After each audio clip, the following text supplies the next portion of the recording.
Yo, what is going on, everybody? Today we have a replay analysis of Nass vs Drali. There will be spoilers in this, so if you have not watched Salt Mine 3, I recommend you go and watch it because it was absolutely brilliant. And it really brought back old memories, this series. So I'm going to do the spoilers from now on. So by the way, if you haven't watched it and you want to watch it and you don't want spoilers, then I'd recommend checking it out right now.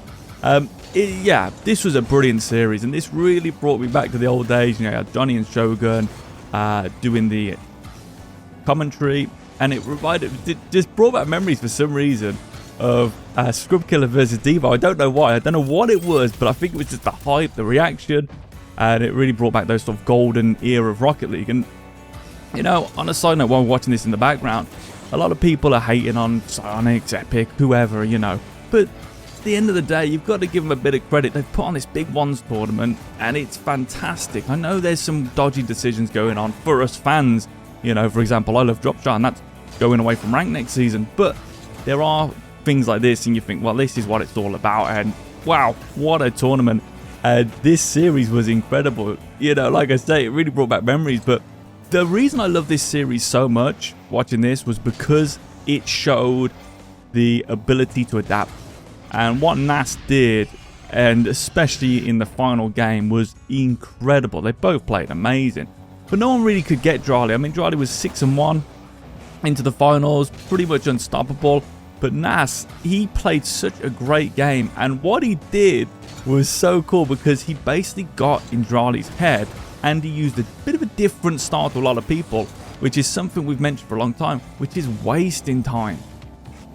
And he played defensive. He went for very easy things. Like there we just see a flick. Very simple moves is all Drali used for the first 5 games. And then in game 6, if you've watched it, you'll know he went crazy and started really popping off. But what I will say about this is mechanics were incredible, but they were also very simple and clean. He didn't overdo it with spins. He just did the job he needed and got it done. What we're going to look at here is we're going to talk a little bit about the upcoming meta shift, which there will be. So I've been trying to tell people for a while now that, you know, there is going to be a change in the meta. There will be more of a defensive style coming in. There will be more of a utilization of map space. It's only a matter of time. And usually you can see this shift in ones. 2 is obviously the most commonly played mode, but I've seen some things in ones that I've been thinking about for a while. I wasn't sure if they were possible, that I believe will become the meta in the end.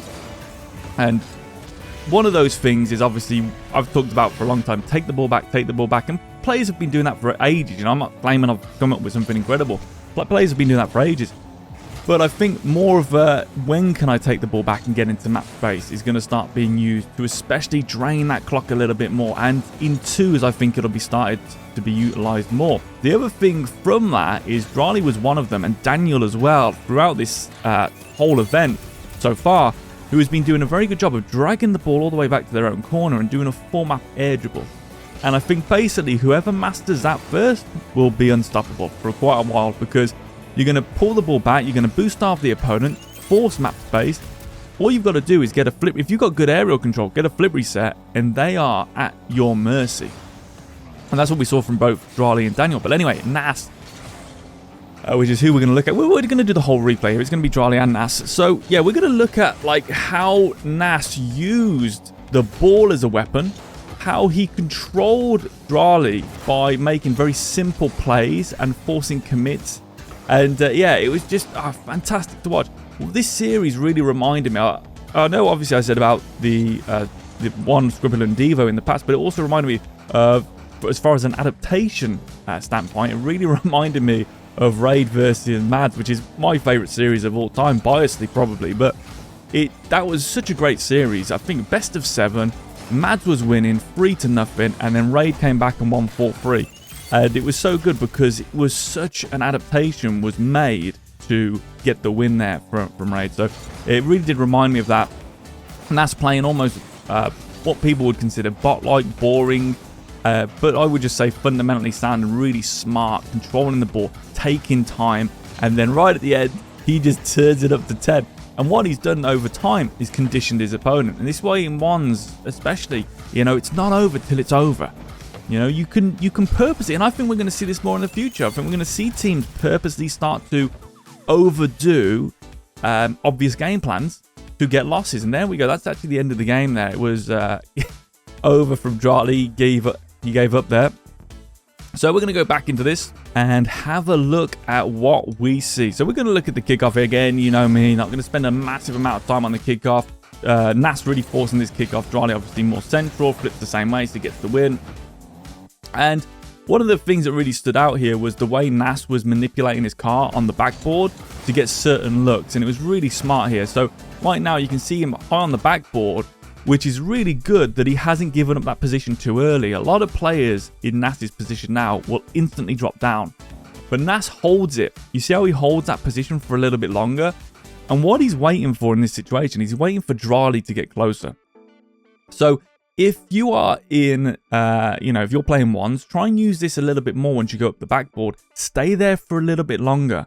You can even, a very popular tactic is to do a snake movement. So you come here and you just move up and down. And each time you do this, you can actually force a reaction. It's all what you're doing with your presence on the pitch. Your presence is the weapon. You use the ball along with your presence to outplay the players.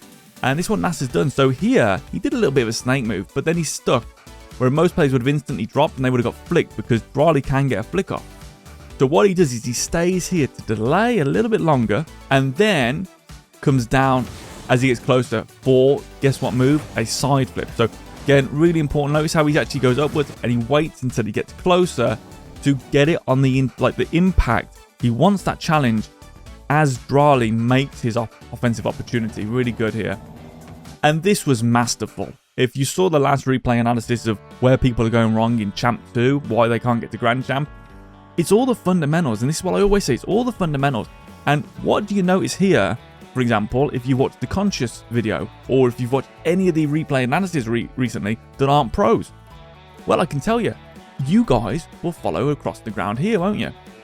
And that's not intimidating, okay? Because most of you look at the ball as well, so you've already lost your opponent. But it's not really intimidating for Drali. If you look at this from Drali's perspective, he can clearly see here, because Nass is matching the height of the ball, you see how he's matching the height of the ball?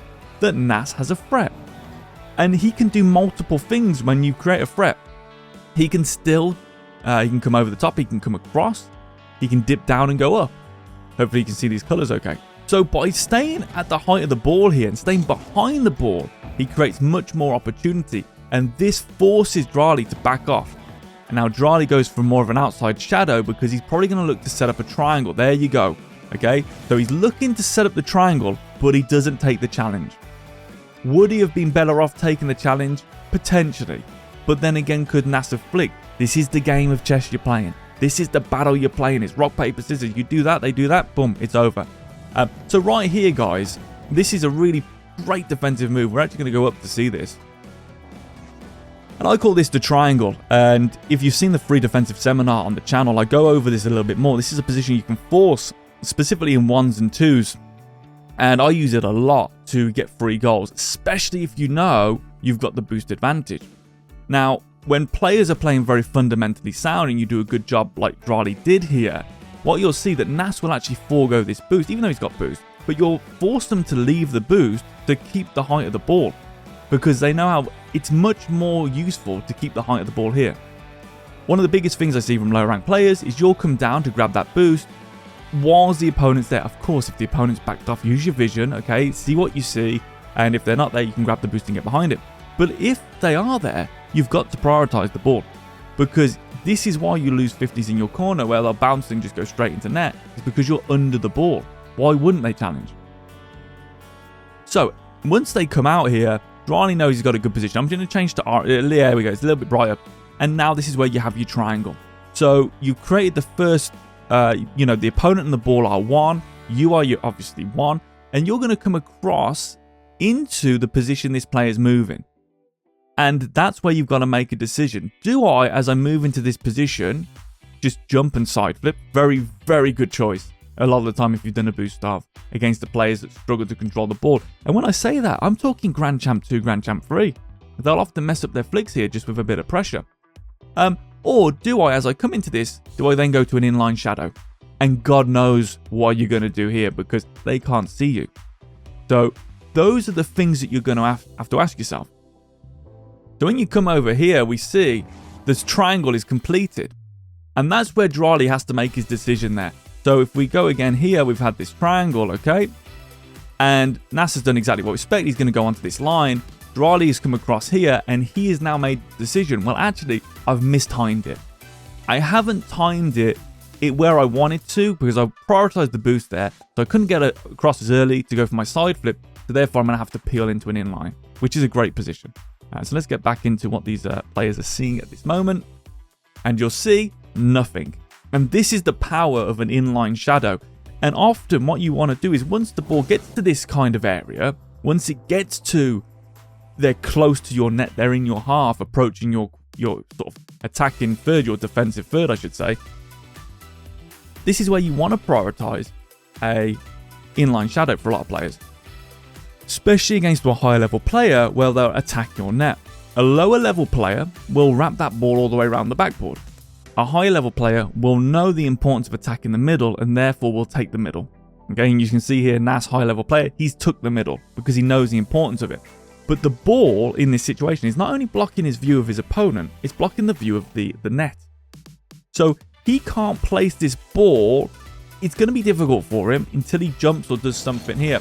So he goes for the flick, but Drali would have been in a good position to save that had it been on. If it was perfect, no one's saving it, all right? But that's when you would say, well, actually, then the mistake came here, where maybe after this boost, we've got this triangle, we grab it here and we just come across and we instantly do a side flip. But again, this comes from what have you seen in the series so far? What are you trying to achieve? Have you set any traps? Okay, sometimes it isn't black and white. And if you want to know more about defensive principles, on this Sunday coming up, we have a 4-hour masterclass seminar that you can attend on Sunday, 4 till 8 p.m. GMT, and we are covering everything.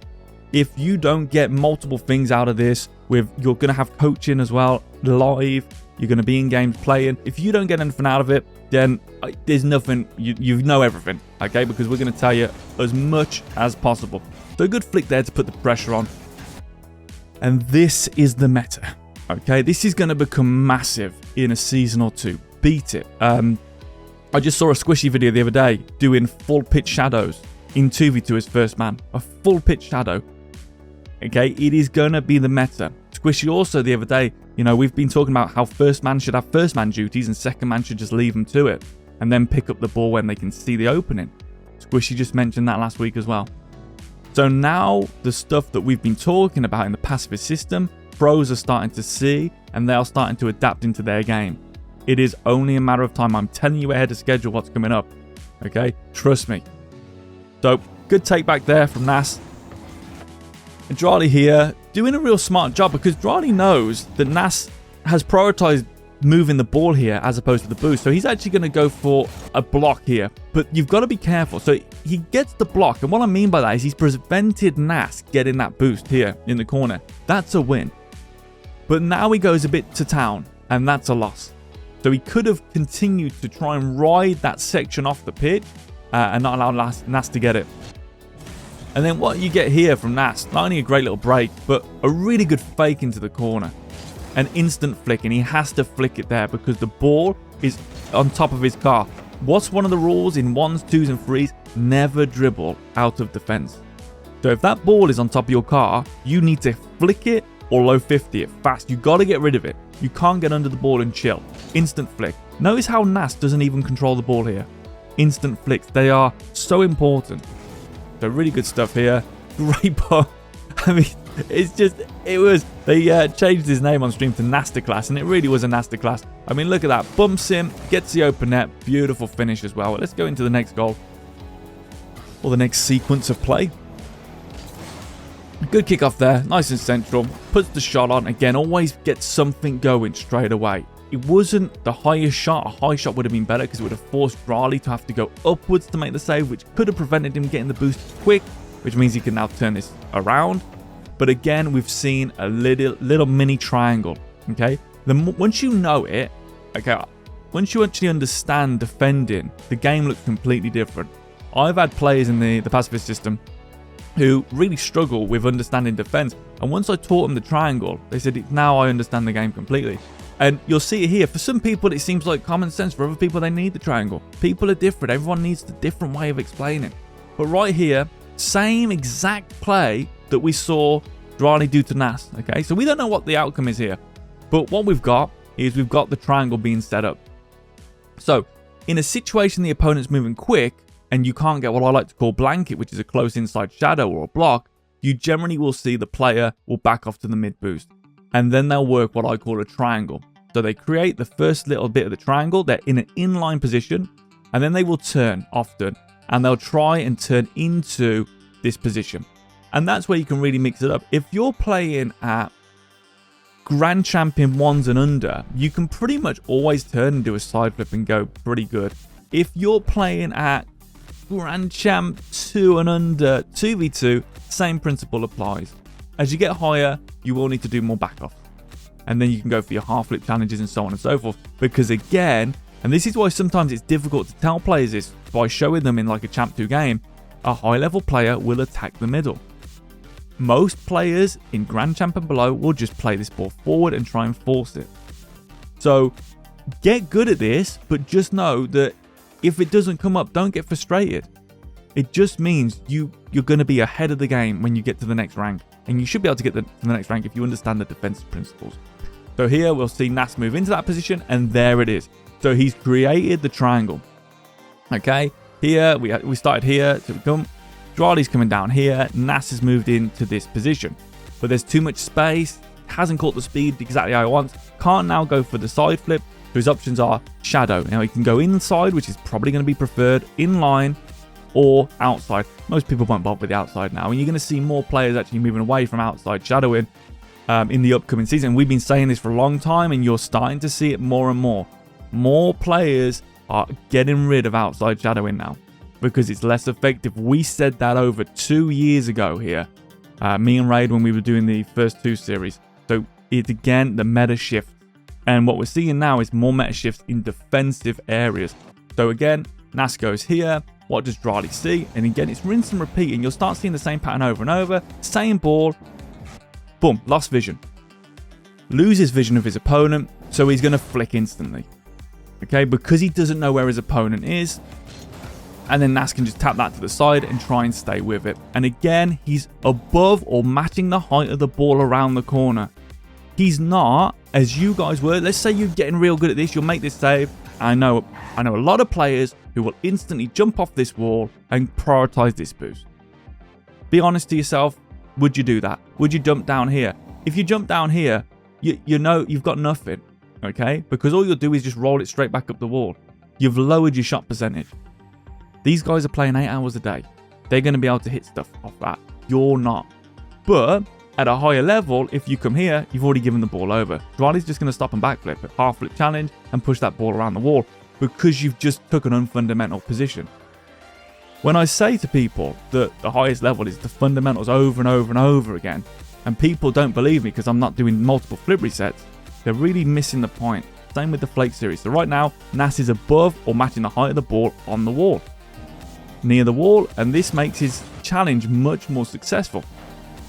He loses the challenge, but is still much more successful than had he been underneath it, because he actually has vision of his opponents. Here we can see Drali, so he has that little layer of protection. It's a great challenge from Drali as well to go for the half flip challenge and threaten the shot. It's a great little tap to the side here, and again just trying to clear that, get that ball moving forward.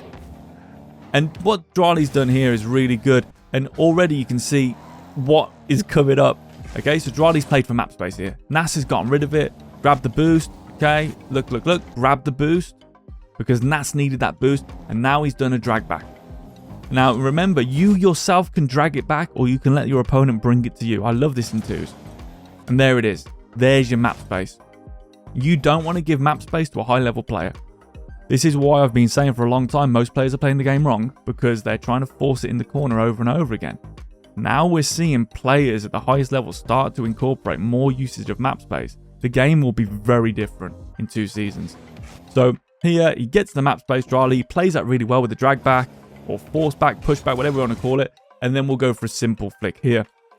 And one of the reasons this is why people are starting to get away from these outside shadows is because it's too easy to see where the opponent is. You can see here we can track Nass the whole way, and you can really mess them up. So he could have put it to the left corner, the right corner, but the main thing is that he's got height on that ball.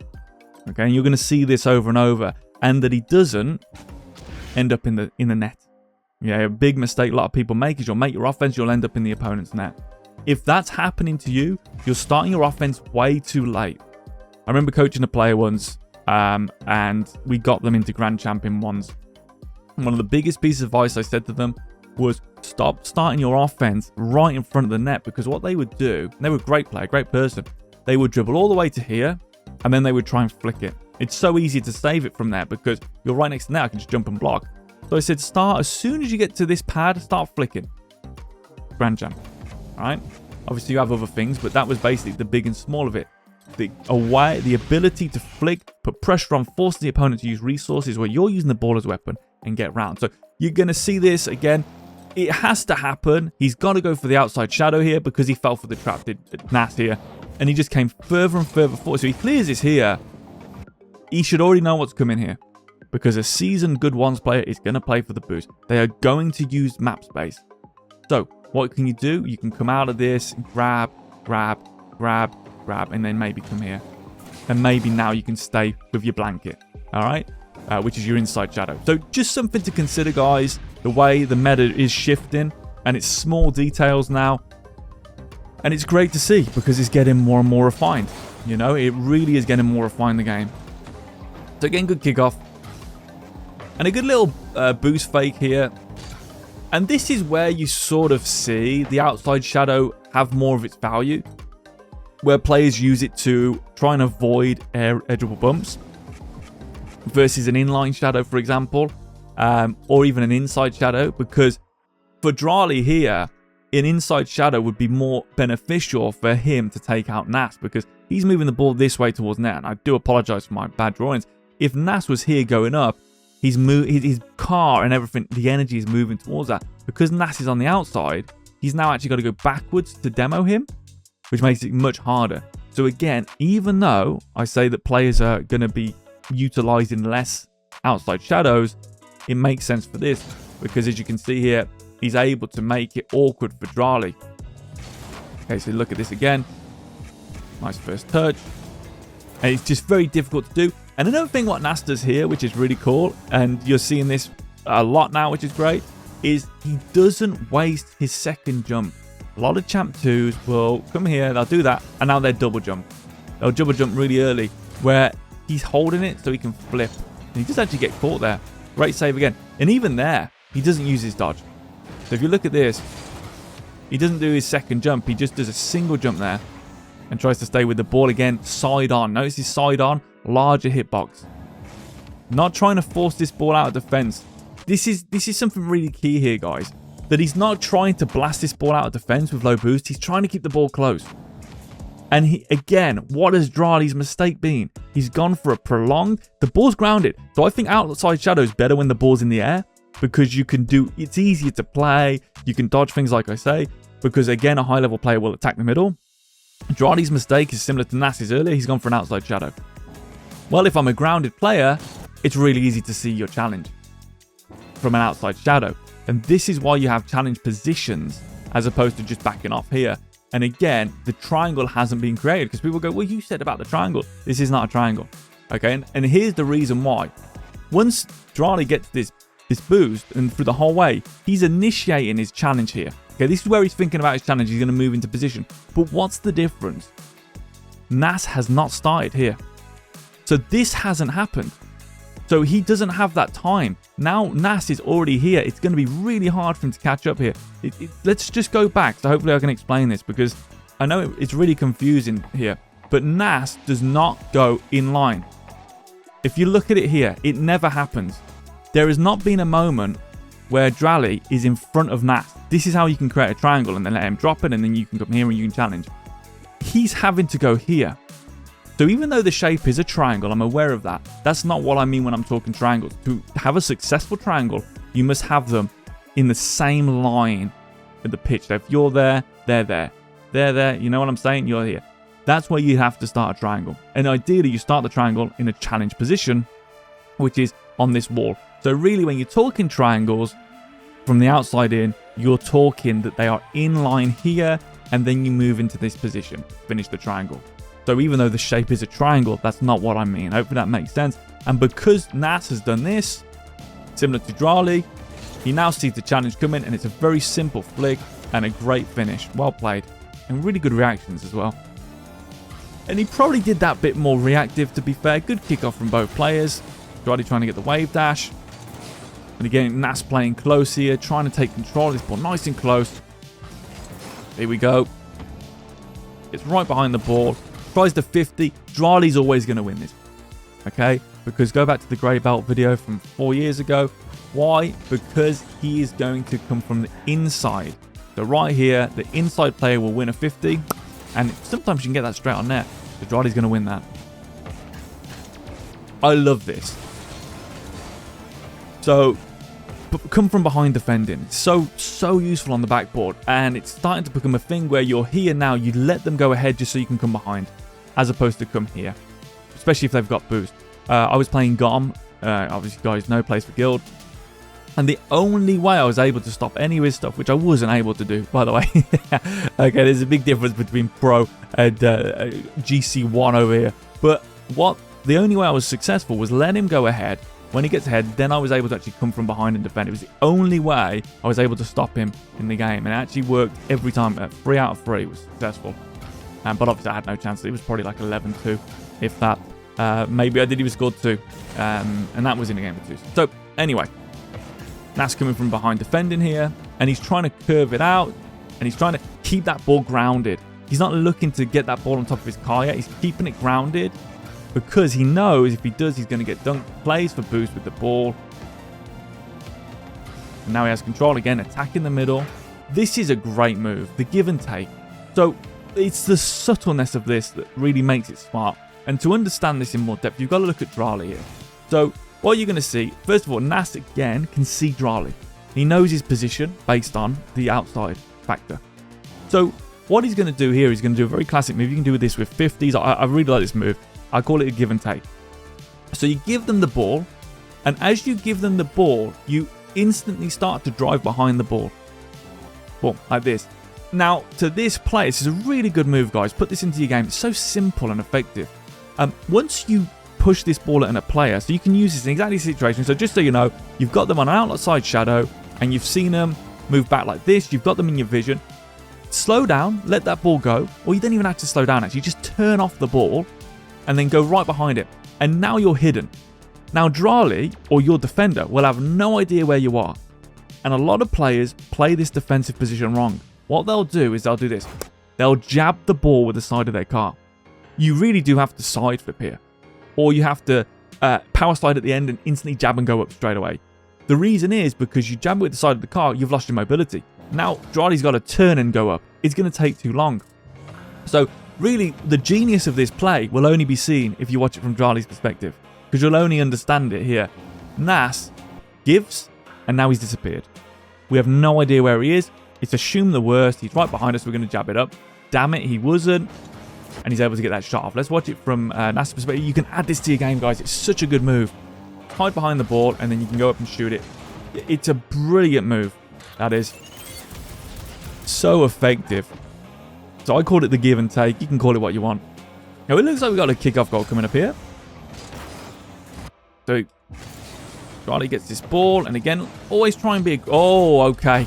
Oh, nice fakes from Drali there. He really put a lot of pressure on Nass to go up there. He was trying to... I think maybe not a fake, but Nass was just trying to touch it. And a good finish. So again, always keep that pressure on after the kickoff. Really good. I mean, kickoffs is what it's all about in ones. And not even so much kickoffs. Yes, it is kickoffs, but it's that first possession. Whoever gets that first possession is in the driving seat. And that's what really amazed me with this. Again, we've got Drali in the driving seat. Nass has backed off. He's going to go straight onto the inside, if he can.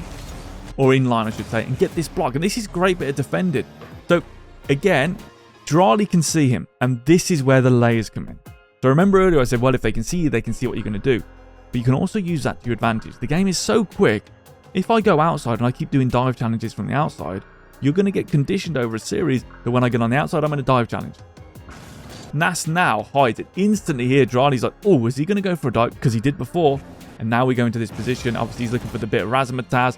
Great side flip here. And again, you can see that great movement going in to go away and trying to get in line with that ball and do a side flip. And one of the things that makes this really high level is when Nass stops boosting. And that's the difference again between Nass and most Grand Champ and under players. When you're in the right spot, you have to stop boosting. You have to stop boosting. That's the key. What a lot of people will do if they're Nass here, they'll see this and they will hit this and they'll keep boosting. Let's just slow this down. You guys would keep boosting. And what would happen is you'd actually probably clip this with the back part of your car here. And then it would fluff it and you'd be going too far forward. So what makes this play so high level, as silly as it sounds, was that Nass did not have an automatic response to continue boosting. Again, if you can add this into your game, if you're in the right spot, like here, once you've blocked it, stop boosting. Because you don't want to send yourself flying forward. And look at that. Perfect. That's just really high level play there. And then he's able to stay with the ball. And just, again, the simplicity of this is brilliant. What happens? Well, this is a really awkward spot, right? Because the ball isn't close to the wall. So I can't get any height on myself. You know, I can't go up the wall and see. I've lost my vision. And there's no way quickly for me to get the vision because Drali's such a quick player. What do? You have to get under that ball. You have to just tap it upwards. You have no choice. You have to hit it upwards. I believe that in the future, players will be really good at just flicking out a ball cam as they do this simultaneously. They can get real vision. But then he comes down, again, gets close, and straight up and under again. When you're trying to beat someone in a 50-50 aerial, never try and shoot it. That's the difference between this, because at this moment, Nass is ever so slightly higher because he double jumps. Drali was looking for a shot, so his double jump came later. So it's a great little touch under, and it's really a simple move, the double jump, and you can really use that to do some damage at all ranks. Great kickoff, and that is going to be a kickoff goal. Again, puts it high. Now we can go for a bump. Yep, really, really cool. The ball is a weapon, and you can see this from Drali's perspective. The ball's gone up. He's going to be looking at the ball. Once he looks at Nass, too late. There's not much he could have done anyway. He probably did see all of that. He's going to have great awareness. Of course he's going to have great awareness. One of the best one players in the world, if not of all time. Great flick away. Again, doesn't carry out defense. He knows it's too dangerous. Do you notice the difference between these players? When they're only carrying it once they've got full control of their map space and they can see the opponent. If they can't, they just instantly flick it. If it's dangerous, it's an instant flick. Good boost grab here. Again, kickoffs are so important. Drali doing a good job. And then here's the stuff that's changed in the game more.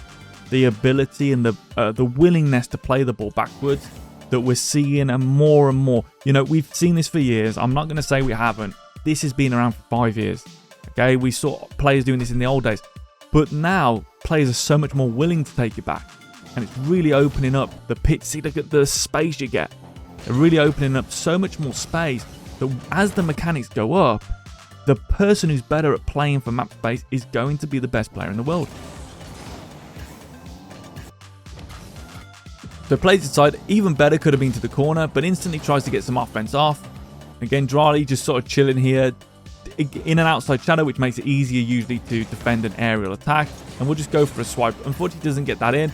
Nass understands here really quickly that that's not going in, so goes for the boost. Prioritizes the boost here to get. And again, look at this pickup, guys. There's so many layers to something so simple. That's what makes Rocket League so much fun. We've talked about it before, but I'm just going to reiterate here because maybe you don't know this bit. We go above the ball when it's near our wall because now they can't 50 it over us. They can only hit it into us, which means we're going to be much more successful. But it also means we can get behind this ball and drive it. You'll see here, we can drive it into position. We can either use the momentum here to get under it, or one of my favorite things to do for a lot of players who are struggling to get out the ranks, so 212, let me just quickly show you this, is as it comes out the corner here, okay, you've got it out the corner, you match the height of the ball here, that ball will roll into the middle and boom, you've got a lateral dribble.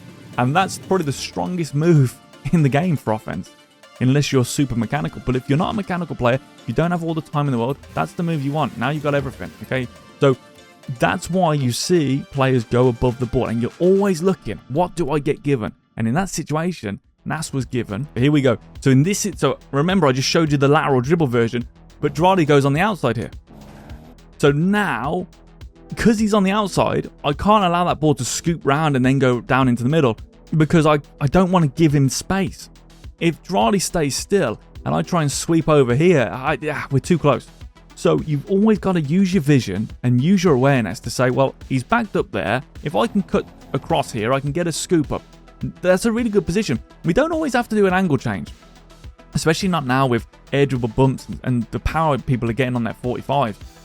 But because Drali has prioritized the outside, this is much better for Nass because he can just go straight into a dribble and he can again start his offense pretty much around the halfway line.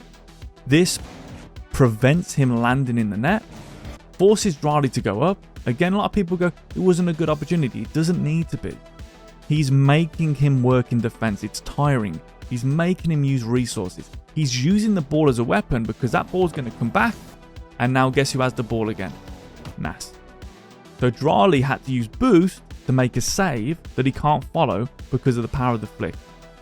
And then Nass can rinse and repeat here. Real simple basic front flick with no boost because he can't send himself into the net. Drali again because it's a high threat. So I always say go high, anything high, anything high. It's so difficult because now even that 2 or 3 boost, then he has to match the height again because again, these guys are the best in the world. That's why you see it. It's almost second. It is second nature to them. Hits that ball, instantly drives up the wall. Must get up to the height of the ball. Because he's lost vision, he's got to, boom, block it.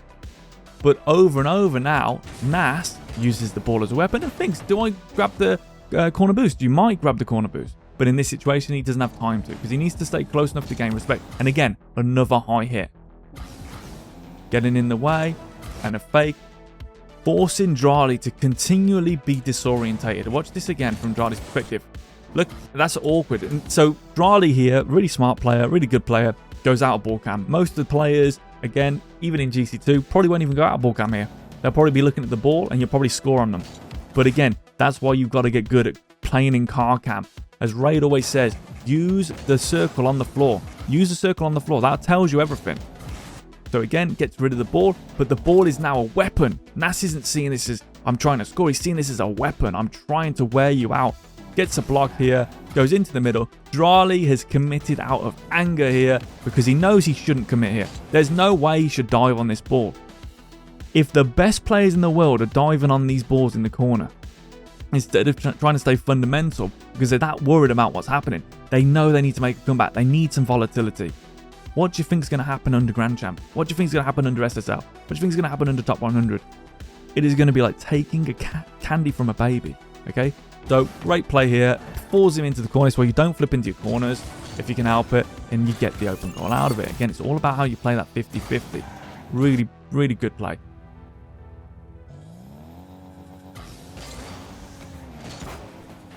Great kickoff. Great boost grab. And again, just something we often say. I mean, I love this. You know, Precepts often mention this as well. The more you flick, the more danger you're in. It's just like boxing. When you try and punch someone, that's when you're open to be countered. Alright? And it's the same with Rocket League. Once you flick, we know exactly what you're doing. We know where you're landing. We know how long it's going to take. So we can get underneath you and we can just do this and tilt you. And boom, we've got map space. Because Drali's going to have to back off here. Because he's gotten too deep. And it's because of the brilliance here. I mean, again, it comes off kickoff, don't get me wrong. But that there, oh, so awkward. And now he sticks around for too long here, Drali. He's got to cut his losses here. He knows he can't stick around. He tries to, and it forces him to back off. And again, he backs off down the wing. So because he backs off down the wing, well, what could he have done? Well, he could have said here, unfortunately, I've lost this. I'm going to move, grab, 1, 2. And that's something else you'll see again with Nass game 6. There's a sequence where he's watching the play and he takes every single one of these pads perfectly without looking. Another skill that you should add to your repertoire. Drali goes here and he's flipping. So again, get a flick towards the middle. It doesn't have to be good. We just need to prevent him getting that corner boost. We need to force something out of him. We're using the ball as a weapon. Again, it doesn't matter if we score or not. We're wearing him down. So Drali has to come and get this. He has to deal with the ball and we get the boost. And now he is in a pickle. Tries to match the height of the ball for the pinch. I mean, it's a great save. Just a little bit off. I mean, we're talking frames here. And now it's over and out at this point. Nass again is going to go for a high move. Just going to put it high here. If they're close and they've got boost, you can also use a low 50. But if you know you've got the advantage here, quick high flick. And again, not over handling the ball. It's bam, bam, bam. Really quick. Doesn't waste boost after the flick. So guys, really, I can't stress this enough. The boost stuff. Okay. Flick, stop pressing boost as soon as he's done the flick. To use that to get into a position, and then you can just side flip it in. And that's game. Absolutely terrific series. Hopefully that's helped you figure out a bit of defensive stuff, figure out some of the great offensive moves, but hopefully it also makes you understand vision. Vision is the key. If you can take a player's vision, you can take all of their ability and momentum off the pitch. So just want to mention again, guys, we have very limited spaces on this defensive seminar. Really want to get the full 30 players. You know, we got 7 spaces, I think, at this moment left. Message me if you want to come to it. Love to see you Sunday, 4 till 8 p.m. GMT. But yeah, we will tell you everything you need to know about defense. The game will see completely different to you. I promise you that. Thank you very much for watching, and peace out. Peace.